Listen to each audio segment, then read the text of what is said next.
Et si, et si le Barça remportait la Ligue des Champions? Les amis, je sais que c'est une question qui peut être un peu folle dit comme ça, mais pourquoi pas? Est-ce que le Barça peut gagner la Ligue des Champions?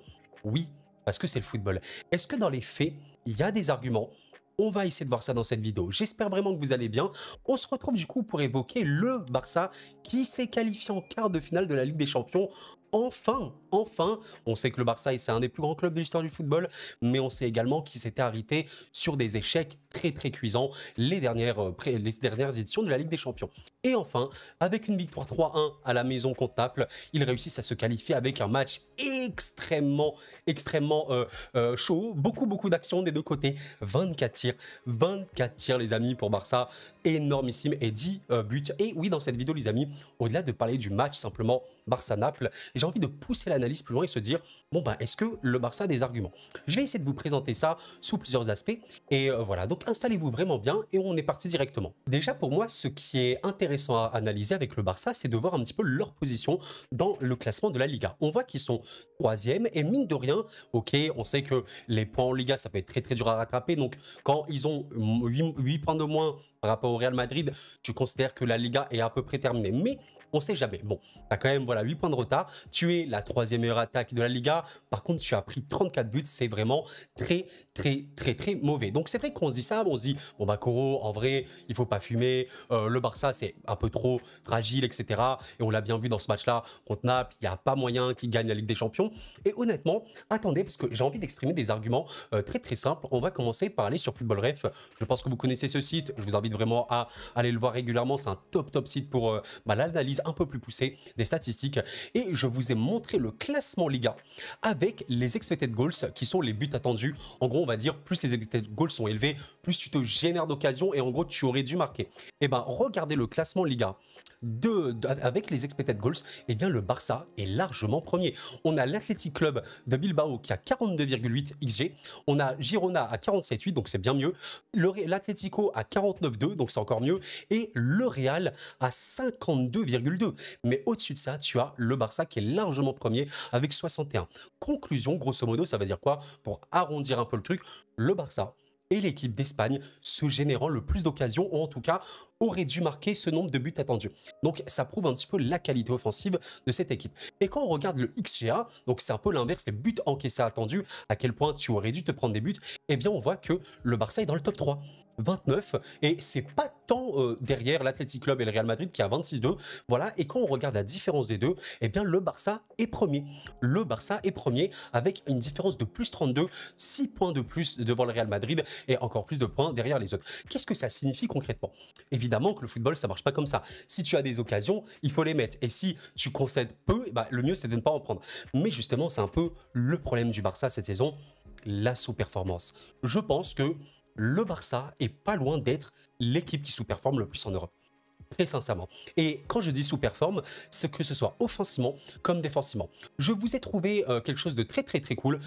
C'est sur la chaîne YouTube de DataFoot. Je vous invite vraiment à aller follow cette personne. Il fait vraiment du très bon travail. Ça me dérange pas du tout de lui faire une petite pub. Il fait vraiment des vidéos très ciblées sur la data. Voilà, la data football un peu plus poussée. Et là, j'ai trouvé cette vidéo voilà, qui est tombée un peu par hasard du Barça. Je vous avoue que je l'ai même pas vue. Bon, bah, d'ailleurs, je n'ai même pas liké la vidéo. Je vais la liker.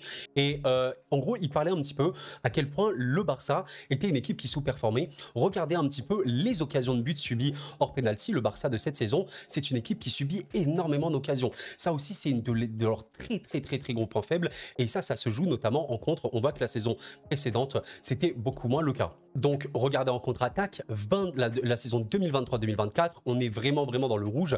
C'était vraiment une équipe qui subit beaucoup trop d'occasions en contre-attaque et c'était pas du tout le cas les saisons précédentes. Et c'est un petit peu là les pistes de réflexion pour le Barça de se dire, bon, est-ce que ce club est quand même capable de gagner? Ou est-ce que tu dis que bah, défensivement, c'est quand même beaucoup trop fébrile, ce qui explique un petit peu que tu as pris autant de buts, parce que 34 buts, voilà, c'est quand même très important. Et je rappelle encore une fois que si on regarde le classement des XGA, ben, le Barça est quand même 3e, 29, mais tu subis quand même beaucoup trop et tu encaisses beaucoup trop. Et tu n'as pas cette réussite-là.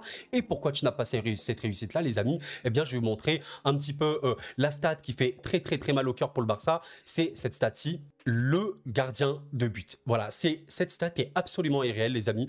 le pourcentage de surperformance du gardien. Regardez un petit peu Ter Stegen lors de la saison précédente 2022-2023, eh ben, il était exceptionnel, limite il surperformait. Et regardez cette saison, c'est cataclysmique. C'est littéralement un handicap majeur. Alors évidemment, je ne dis pas que Ter Stegen est responsable de tous les maux du Barça. Parce qu'évidemment, l'équipe est beaucoup plus déséquilibrée. Voilà, il y a moins cette sentinelle un peu comme Busquets, certes, qui était sur la fin, mais qui apportait cet équilibre. Et aujourd'hui, le Barça subit beaucoup trop. Mais le gardien ne gère pas. Et quand tu vois cette stat, ça fait très peur.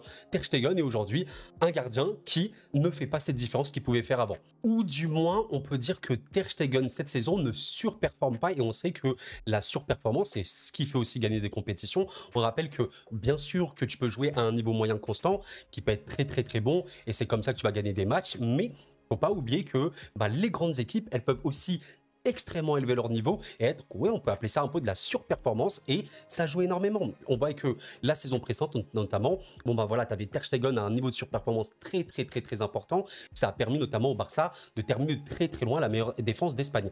Et aujourd'hui, il y a une sous-performance globale. Il y a une sous-performance globale qui est très très très importante. Il y a également cette stat-là, voilà, je résume un petit peu sa vidéo, je vous invite vraiment à aller voir sa chaîne, elle est excellente, sincèrement. Je vois cette stat-là, bon, ça change pas par rapport à l'année dernière, mais encore une fois, erreur individuelle amenant une occasion, le Barça, c'est énormissime. Mais quand tu couples l'erreur individuelle amenant une occasion, quand tu couples ça avec le fait que le gardien, il est pas du tout, voilà, il surperforme pas du tout comme les saisons précédentes, quand tu vois également le fait que tu subis beaucoup trop d'occasions de buts, que ce soit hors penalty comme ça tranquillement et en contre-attaque, et ben en fait, tu dis que ouais, ce Barça-là, tu règles ça et tu n'as plus de problème parce que pour moi, c'est un petit peu la vérité sur ce Barça-là. Aujourd'hui, admettons que ce Barça-là n'a pas ce problème défensif. Ça, c'est beaucoup plus équilibré, ça gère beaucoup mieux les transitions. Ter Stegen redevient un très bon niveau, limite de la surperformance. En fait, pour moi, ce Barça-là est une équipe absolue. Parce que oui, on pourra toujours dire, ouais, mais ça joue pas très beau, machin. Déjà, de 1, je rappelle que c'est pas bien joué à jouer un beau football qui fait gagner le football. Le beau jeu n'est pas synonyme de victoire, c'est plutôt l'efficience que tu vas avoir sur un terrain de football et surtout être solide. Le Barça n'est pas solide.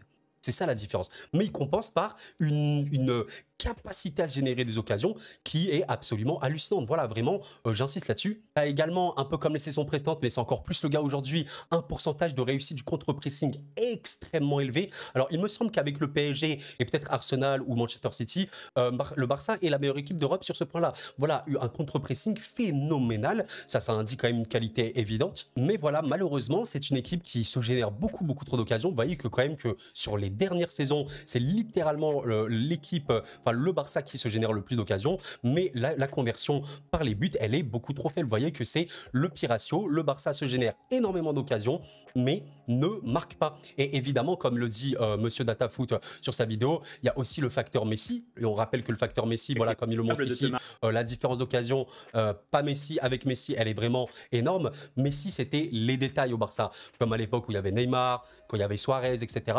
Messi, c'était les détails. Aujourd'hui, il n'y a pas ce détail. C'est qui les détails? Rafinha, il plante pas assez. Lamine Yamal, il est très jeune, il est déjà très fort, mais c'est pas un mec qui va te mettre 40 buts dans la saison, tu as compris. Lewandowski, oui, mais il a eu un énorme vide et il revient bien. Et Lewandowski dépend aussi beaucoup du collectif. Ces détails-là ont été très importants pour ce Barça-là, malheureusement pour eux. Et au final, comme il le conclut, et je vous invite encore une dernière fois à aller voir sa vidéo, il l'explique vraiment bien en détail, toutes ces statistiques. Comme il le conclut, c'est l'équipe qui a le plus d'occasions de but, largement. C'est l'équipe qui a le plus de récupération sur contre-pressing. C'est assez hallucinant. Même en Ligue des Champions, il me semble qu'ils sont premiers avec la Real Sociedad. Voilà, je vous ai retrouvé ça en Ligue des Champions. Regardez, les récupérations hautes, c'était la Real Sociedad à 70 et le Barça à 69, littéralement la deuxième meilleure équipe. Concernant les grosses occasions, on voit qu'ils sont à 16, donc c'est énorme, hein. Voilà, c'est pas Manchester City qui est très loin devant, c'est pas le PSG ni le Bayern, mais 16, c'est vraiment très bien. Et malheureusement, voilà, c'est ce qui joue le plus en défaveur du Barça. Trop d'occasions subies, beaucoup trop, un manque d'équilibre extrêmement important, le moins de réussite en finition, comme il le dit, le moins de réussite du gardien, ça va vraiment pas, et beaucoup trop d'erreurs individuelles. Et en fait, c'est ça, moi, qui me fait flipper chez ce Barça-là, et on va tranquillement conclure la vidéo, qui n'était pas du tout une vidéo longue, mais pour évoquer le Barça. Moi, ce qui me fait flipper chez ce Barça. Je ne suis pas du tout supporter du Barça, mais j'ai très peur de cette équipe pour une raison. Le Barça aujourd'hui, c'est une équipe qui est très jeune. Il y a des joueurs d'expérience, Lewandowski, Gundogan notamment, etc. Mais si les recrutements sont vraiment bien ciblés et surtout si ils arrivent à avoir ce milieu extrêmement équilibrant ou du moins consolider, on va dire, tout l'aspect défensif de l'équipe, je rappelle que être bon défensivement ne signifie pas avoir deux bons défenseurs centraux et un bon gardien. C'est pas ça du tout, les amis. Même la qualité d'un gardien, il y en a qui voient que les clean sheets. C'est pas les clean sheets qui font la qualité d'un gardien. C'est la manière dont l'équipe va défendre. Je dis bien l'équipe tout entière. L'équipe tout entière. Et aujourd'hui, ce Barça-là, tu arrives à régler ce souci de prendre beaucoup trop d'occasions et tu as un peu plus ce détail à la finition. On réalise ou pas? Le Barça peut être la meilleure équipe d'Europe.